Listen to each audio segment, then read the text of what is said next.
চলে যেতেই শিবনাথ এসে রেস্তোরাঁর কাছের দরজায় দাঁড়ান আর সেখান থেকে সমুদ্রের ঢেউ চাক্ষুষ করতে থাকেন। একটা লোক শিবনাথের পিছনে দাঁড়িয়েছিলেন। লাকিকে চলে যেতে দেখে তিনি শিবনাথকে বললেন, স্যার, মনে হচ্ছে আপনি লাকি স্যারকে নিয়ে খুবই সন্তুষ্ট।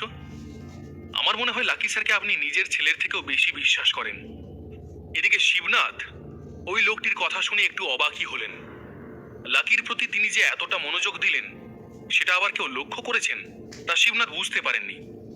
লোকটার দিকে তাকিয়ে শিবনাথ বললেন, অরূপ, তুমি আমাকে এত বছর ধরে চেনো, আজ যে তুমি লাকিকে দেখলে, কি মনে হলো তোমার? অরূপ বাবু উত্তর দিলেন, স্যার, আমার মনে হয় লাকি স্যার খুবই ডাউন টু আর্থ একজন মানুষ। উনি যাকে বিয়ে করবেন তিনি সত্যিই খুব ভাগ্যবতী হবেন। তার যে কোনো জিনিসের প্রতি ভালোবাসাটা নিখাদ, আজকালকার ছেলেদের মধ্যে দেখা যায় না। লাকি স্যার না তো নিজের পরিবারের নাম ভাঙিয়ে চলাফেরা করেন, না তার কোনো বড়লোকি চাল আছে। বাকি ছেলেদের সঙ্গে লাকি স্যারের এটাই তফাৎ। খুব বড় মনের মানুষ তিনি। আমার মনে হয় উনি ব্যবসায় বসলে আপনি সব থেকে নিশ্চিন্তে থাকতে পারবেন। অরূপের কথা শুনে শিবনাথ একটু হাসলেন, তারপর বললেন, তাহলে নিশ্চিন্তে থাকতে পারি বলছো? অরূপের মনে হলো তিনি প্রয়োজনের থেকে একটু বেশি কথা বলে ফেলেছেন, আবার লাকির সঙ্গে শিবনাথের নিজের ছেলের তুলনাও টেনে ফেলেছেন। অরূপ তখন একটু আমতা আমতা করে বলেন, স্যার, আমার মনে হচ্ছে একটু বেশি কথা বলে ফেলেছি, কিছু খারাপ মনে করবেন না প্লিজ। আমার কোনো খারাপ ইন্টেনশন ছিল না। শিবনাথের হাসি আরো চড়া হয়। তিনি অরূপকে আশ্বস্ত করে বলেন, আরে অরূপ, না না, আমি তো তোমার কাছে জানতে চাইলাম, তুমি যা বলেছো ঠিকই বলেছো, তা নিয়ে ভয় পাওয়ার কোনো দরকার নেই। এটা এমন কোনো বিষয় নয় যেটা নিয়ে তুমি তোমার মতামত জানাতে পারবে না। আর একটা বিষয় দেখো, আমি আমার শরীরের অবস্থা সম্পর্কে ভালোভাবেই জানি। সময় এলে ঠিকই সিংহরায় পরিবারের পরবর্তী মালিক আমি বেছে নেব। এ কথা অস্বীকার করার উপায় নেই যে পার্সোনালিটি, হিউম্যানিটি আর সব কিছুর ব্যাপারে লাকি সবার থেকে এগিয়ে আছে। এখনো অনেক সময় আছে, জীবনে কখন কি ঘটে যায় তা বলা যায় না। এদিকে লাকি রেস্তোরাঁ থেকে বেরিয়েই সোজা চলে যায় রাধিকার ঘরে। গিয়ে দেখে রোহিত সেখানে বসে আছে আর লাকির জন্য অপেক্ষা করছে। রোহিত আর রাধিকা একে অপরের সঙ্গে এতক্ষণে অনেক কথাই বলেছে। রাধিকাকে বৌদি হিসেবে রোহিতের বেজায় পছন্দ হয়েছে। তার মনে রাধিকার জন্য একটা শ্রদ্ধার জায়গাও তৈরি হয়েছে। আবার লাকি যখন দেখল রাধিকার জ্ঞান ফিরেছে, তখন সে আনন্দে আত্মহারা হয়ে গেল। রাধিকা যে আগের মতোই নিঃশ্বাস নিতে পারছে সেটা দেখে লাকি খুব স্বস্তি পেল আর ঈশ্বরকে প্রণাম করে অশেষ ধন্যবাদ জানালো। রোহিত একটু মজা করে তার দাদাকে জিজ্ঞেস করলো, এই দাদা, এত ভালো একটা বউ কোথা থেকে পেয়েছো বলো তো? আমাকেও সেখানে নিয়ে চলো। তোমার তো হিললে হয়ে গেল, এবার আমার জন্য একটা বন্দোবস্ত করো। ঠাট্টার সুরে দাদাকে এই কথা বলার পরেই হাসতে লাগলো রোহিত। লাকিও তার ভাইয়ের কথা শুনে হাসছিল। লাকির মনে হলো রাধিকা তার বান্ধবী না হলে হয়তো তার ভাই এতক্ষণে রাধিকাকেও ওই বিকিনি পরিহিত মোহিনীদের দলে ঠেলে দিত। তিনজনে মিলে খোশ গল্প করতে লাগে। দুই ভাই রাধিকাকে তাদের ছোটবেলার খুনসুটির গল্প শোনায়। এভাবে প্রায় 20 দিন লাকি আর রাধিকা কাটিয়ে ফেললো লাকিদের আইল্যান্ডে। রোহিত তাদের সাথে প্রায় 1 সপ্তাহের বেশি সেখানে রইল, কিন্তু সেও পরে সেখান থেকে চলে যায়। লাকি আর রাধিকার মনে হলো তারা এখন অনেকটাই সুস্থ। তারা চাইলো আবার নিজেদের জীবন শুরু করতে, কলেজ যেতে এবং স্বাভাবিক জীবনে ফিরে যেতে। দুজনের কাছেই এই 20টা দিন যেন স্বপ্নের মতোই ছিল। রাধিকা আর লাকিকে নিতে একটা প্রাইভেট জেট আসে, তাতে করেই তারা কলকাতা ফিরে যায়। যেতে যেতে রাধিকা ফ্লাইটের জানলা দিয়ে মেঘের দিকে তাকিয়ে রইল। তার কাছে এই জার্নিটা যেন রূপকথার গল্পের মতো। সে কোনোদিন কল্পনাও করতে পারেনি যে লাকিদের একটা পার্সোনাল আইল্যান্ড থাকতে পারে আর সেখানে গিয়ে সে কয়েকটা দিন কাটিয়েও আসতে পারে। গালে হাত দিয়ে রাধিকা লাকিকে বলল, লাকি, এই কয়েকটা দিন যেন আমার কাছে স্বপ্ন ছিল, এখন মনে হচ্ছে আমার ঘোর কেটেছে। আমি ভাবতেও পারিনি তোমার পরিবার এত ধনী হবে। আর রোহিতকেও আমার খুব ভালো লেগেছে, মনে হলো ও যেন আমারই ভাই। লাকি হেসে বলল, আমি তো তোমাকে আগেও বলেছিলাম আমার পরিবার যথেষ্ট ধনী, কিন্তু তুমি আমার কথা বোঝোনি। 20 দিন ধরে ফলের রস আর ভালো ভালো খাবার খেয়ে রাধিকার গাল লাল হয়ে গেছে। তার ত্বকের জেল্লা ফিরে এসেছে আর মনে হলো যেন আগের থেকে সে একটু মোটাও হয়ে গিয়েছে। এই দিনও রাধিকা লাকির দেওয়া সেই নীল রঙের পোশাকটা পরে রয়েছে। সন্ধে হতেই তারা কলকাতায় নামে একটা অটো করে রাধিকাকে নিয়ে চলে যায় লাকি। আর অটোতে যাওয়ার সময়ই লাকির ফোনে কাশীনাথ অধিকারীর ফোন আসে। কাশীনাথ বাবু বলেন, লাকি বাবা, তোমরা পৌঁছে গিয়েছো? কোনো অসুবিধা হয়নি তো? লাকি উত্তর দেয়, এই আমরা একটু আগেই পৌঁছেছি। না না, কোনো অসুবিধা হয়নি। ফোনের ওপার থেকে কাশীনাথ অধিকারী আবার বলেন, ঠিক আছে লাকি বাবা, তোমার সাথে একটা জরুরি কথা ছিল। এই কথা শুনে লাকির ভয় হয়। সে ভাবতে থাকে, আবার কি হলো? কাশীনাথ বাবুকে লাকি বলে, হ্যাঁ বলুন, কি জরুরি কথা? কাশীনাথ বাবু বলেন, লাকি বাবা, ব্যাপারটা হলো আমাদের ফরেন ট্রেডের দিল্লিতে যিনি ম্যানেজার, সেই প্রতীক কালরা আজ রাতে তোমাকে ডিনারে ডেকেছেন। এর আগের বার যখন গৌতম বাবু তোমাকে ডেকেছিলেন তখন প্রতীক বিদেশে গিয়েছিলেন। গতকালই তিনি ফিরেছেন। তা তুমি কি একবার আজকে সিটি হোটেলে যেতে পারবে? লাকি এক মুহূর্ত ভেবে উত্তর দিল, হ্যাঁ ঠিক আছে, আমি চলে যাব। কিন্তু কাশীনাথ বাবু এরপর থেকে আমাকে আর এসবের মধ্যে রাখবেন না। লাকির মনে হলো ভবিষ্যতে তাকে ব্যবসায় বসানোর জন্য তার কাকা এখন থেকেই এই কাজগুলি করিয়ে রাখছেন। কিন্তু লাকি ভাবল এই মুহূর্তেই তার ব্যবসায় বসার কোনো প্রয়োজনীয়তা নেই, তাই এই মুহূর্তে কারো সাথে দেখা করারও দরকার নেই। লাকির কথা শুনে কাশীনাথ তাকে বলে, ঠিক আছে লাকি বাবা, আমি প্রতীকজিকে জানিয়ে দিচ্ছি, আর কিছুক্ষণের মধ্যেই ওনার নাম্বারও পাঠিয়ে দিচ্ছি। আর কোনো উত্তর না দিয়ে লাকি ফোনটা কেটে দেয় এবং সেটিকে পকেটে রেখে দেয়। তারপর অটোওয়ালাকে লাকি বলে সিটি হোটেলের দিকে অটোটা ঘুরিয়ে নিতে। কিছুক্ষণের মধ্যেই তারা হোটেলে পৌঁছে যায়। একেবারে সিটি হোটেলের ভিতরে ঢুকে রেস্তোরাঁর দিকে যেতে থাকে লাকি আর রাধিকা। ভিতরে যেতে যেতেই লাকি আর রাধিকা দেখতে পেল সেখানে খুব সুন্দর আর দামি কিছু গাড়ি পার্ক করা আছে। যারাই দামি গাড়ি থেকে ভালো পোশাক পরে নামছেন, সিকিউরিটি গার্ড তাদের স্যালুট করছেন আর ভিতরের দরজাটা খুলে দিচ্ছেন। লাকিও যখন সেদিকে যাচ্ছিল তখন আশেপাশের লোকজনের কাছ থেকে শুনতে পেল তাদের সবাইকে প্রতীক কালরা ডেকেছেন। লাকির মাথাটা গরম হয়ে গেল। সে ভাবল প্রতীক হয়তো তাকেই ডেকেছে। এখন আর ভিড়ের মধ্যে গিয়ে দাঁড়ানোর কোনো ইচ্ছা লাকির নেই। তাই লাকি একটু দূরে গিয়ে প্রতীককে ফোন করে ডাকে। তার সঙ্গে নিচেই দেখা করে নিতে চাইল লাকি। কিছুক্ষণের মধ্যেই স্যুট বুট পরা মাঝবয়সী একজন লোক লিফট থেকে বেরিয়ে এলো। তিনি এসে প্রথমে লাকিকে এদিক সেদিক খুঁজলেন, তারপর দেখতে পেলেন লাকি একটা মেয়ের সাথে এক কোণে দাঁড়িয়ে আছে। তখন প্রতীক হাসতে হাসতে লাকির দিকে এগিয়ে গেলেন। লাকির মুখ তিনি ভালো করেই চিনতেন। আগে একটা ছবিতে প্রতীক লাকিকে দেখেছিলেন। লাকির কাছে গিয়ে প্রতীক বললেন, আরে লুব্ধক স্যার, আপনি এসে গিয়েছেন, চলুন উপরে চলুন, আপনার জন্য আমি আগে ভাগে সব ব্যবস্থা করে রেখেছি। আর তাছাড়া দেশের কয়েকজন নামজাদা বিজনেসম্যানকেও আমি এখানে ডেকেছি। তারা সবাই আপনার সাথে দেখা করার জন্য ছটফট করছেন, চলুন স্যার।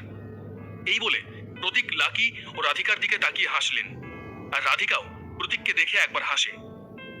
আজ পর্যন্ত লাকিদের পরিবারের কেউ প্রতীকের ডিনার ইনভিটেশনে আসেনি। লাকি যে আসতে চেয়েছে সেটা শুনেই প্রতীক খুব খুশি হয়েছিলেন। তাই তিনি আড়ম্বরের কোনো খামতি রাখতে চাননি। লাকি এত বড়লোক ঘরের ছেলে, তাকে ওয়েলকাম জানানোর জন্য দেশের বড় বড় ব্যবসায়ীদের এক সারিতে দাঁড় করিয়ে এসেছিলেন প্রতীক। লাকির মুখে সেভাবে হাসি দেখা গেল না। আসলে সে একটু বিরক্তই হলো। হাজার হোক, লাকি এখন ভিড়ভাড়টা এড়াতে চাইছে। প্রতীক ভাবছিলেন তিনি যা আয়োজন করেছেন লাকি হয়তো তাতে খুশি হবে না। এত বড়লোক পরিবারের ছেলের কাছে এই আয়োজন বড়ই সামান্য। তাই প্রতীক একটু ঘাবড়ে গেল। ঠিক এই মুহূর্তে একজন ব্যক্তি প্রতীককে দেখে তার দিকে দৌড়ে এসে বলল, আরে স্যার, কি সৌভাগ্য আমার, হোটেলে ঢুকতে না ঢুকতেই আপনার দর্শন পেয়ে গেলাম। আপনি যে আমাকে পার্টিতে ডেকেছেন তাতে আমি খুবই খুশি হয়েছি, কিন্তু আপনি এখানে দাঁড়িয়ে আছেন কেন? আর ইনি বা কে? লাকির পোশাক দেখে লোকটা ভাবলেন এই ছেলেটার সাথে প্রতীকের মতো একটা বিজনেস টাইকুন কি করছে। প্রতীক গলাটা একবার ছেড়ে নিয়ে বলেন, ইনি হচ্ছেন। প্রতীক কথাটা শেষও করেননি, লাকি তখন তাকে থামিয়ে লোকটার সাথে হ্যান্ডশেক করে বলল, হাই, আমি সুভাষ। আসলে লাকি চাইনি এত মানুষ তার আসল নাম জানুক। সে মনে করলো সবাই যদি তার নাম জেনে যায় আর তাকে চিনে যায় তাহলে তার শান্তিপূর্ণ জীবনটা অশান্ত হয়ে যাবে আর সবকিছু ঘেঁটে ঘ হয়ে যাবে। লোকটা ভুরু কুঞ্চিত করে বললেন, সুভাষ। লাকির সাথে তিনি হ্যান্ডশেক করলেন ঠিকই, কিন্তু সুভাষ বলে কারোর সাথে এই জন্মে তার দেখা হয়েছিল বলে মনে পড়ল না। লোকটি একরাশ বিস্ময় নিয়ে জিজ্ঞেস করলেন, সে যাই হোক, সুভাষ বাবু আপনি কি করেন? প্রতীক তখন তাকে থামিয়ে দিয়ে বলেন, আরে সব প্রশ্নের উত্তর কি এখানেই জেনে নেবে নাকি? গেস্টরা সবাই চলে এসেছে, যান যান ওখানে যান, পার্টি এখনই শুরু হয়ে যাবে। প্রতীক লাকির নাম লুকানোর উদ্দেশ্য খুব ভালো করেই বুঝতে পেরেছিলেন। তিনি জানতেন লাকি নিজের নাম সবার সামনে প্রকাশ করতে চায় না, আর সেই কারণেই তিনি লাকিকে সঙ্গে সঙ্গে সাহায্য করেন লোকটাকে সেখান থেকে তাড়াতে। এদিকে ওই লোকটার মনে হলো তিনি যেন একটু বেশি জানতে চেয়েছেন। তখন তিনি প্রতীককে একটা সরি বলে সেখান থেকে চলে যান। প্রতীক একটু টেনশন থেকে চাপা গলায় লাকিকে জিজ্ঞেস করেন, স্যার আপনার কি মনে হয় আমি বেশি লোক ডেকে ফেলেছি? লাকি তার হাসতে হাসতে উত্তর দেয়, আপনি নিজেকে কি ভাবেন? প্রতীক ভাবলেন লাকি হয়তো রেগে গিয়েছে, তাই তার টেনশন হলো। লাকি যদি রেগে এখান থেকে চলে যায়? তিনি লাকিকে জানান, স্যার আমি আসলে এত লোককে ডাকতে চাইনি, কিন্তু বিশ্বাস করুন আমার যারা সাবঅর্ডিনেটস আছেন তারা কেউ মানতেই চাইছিলেন না। সবাই বলছিলেন লাকি স্যার যখন আসছেন তখন খুব বড় করে সেলিব্রেশন হবে আর অনেককেই ডাকা হবে। আর স্যার সত্যি কথা বলতে কি, আপনি যে এখনো পরিচয় গোপন করে লোকচক্ষুর অন্তরালে থাকতে ভালোবাসেন সেটা আমার জানা ছিল না। আগে জানলে এত লোককে ডাকতাম না। স্যার তাহলে আমি একটা কাজ করছি, যতজনকে এখানে ডেকেছি সবাইকে এখনই চলে যেতে বলছি। এই বলে প্রতীক সেখান থেকে চলে যাচ্ছিলেন। লাকির মনে হলো এত বড় বড় লোককে ডেকে আবার যদি চলে যেতে বলা হয় তাহলে ব্যাপারটা ভালো হবে না। লাকি তখন তাকে থামালো।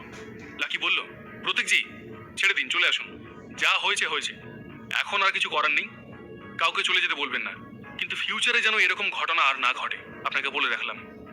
এখন যেহেতু পার্টি শুরু হয়ে গিয়েছে, লাকি কাউকে হতাশ করতে চায়নি। প্রতীক লাকিকে তখন আশ্বাসের বাণী শুনিয়ে বলেন, ঠিক আছে স্যার, আমার মনে থাকবে, এরপর থেকে যাতে এরকম না হয় আমি তার খেয়াল রাখবো। এই বলে প্রতীক লাকি আর রাধিকাকে নিয়ে হোটেলের ভেতরে গেলেন। প্রতীক লাকির জন্য একটি ছোট ব্যাংকুয়েট হল বুক করে রেখেছিলেন, যদিও সেটা তেমন ছোট ছিল না, কিন্তু লাকি যেহেতু আসছে সেখানে হলটা ছোট পড়ে গিয়েছিল। শুরু থেকে শেষ পর্যন্ত লোকে গিজগিজ করছে। লাকি প্রতীককে তার কাছ থেকে সরে যেতে বলে এবং রাধিকাকে পাশে নিয়ে সে ব্যাংকুয়েট হলের ভিতরে প্রবেশ করে। আর সেখানে ঢুকেই তারা এদিক সেদিক একটু ঘোরাঘুরি করার পরই সোজা চলে যায় খাবারের কাউন্টারে।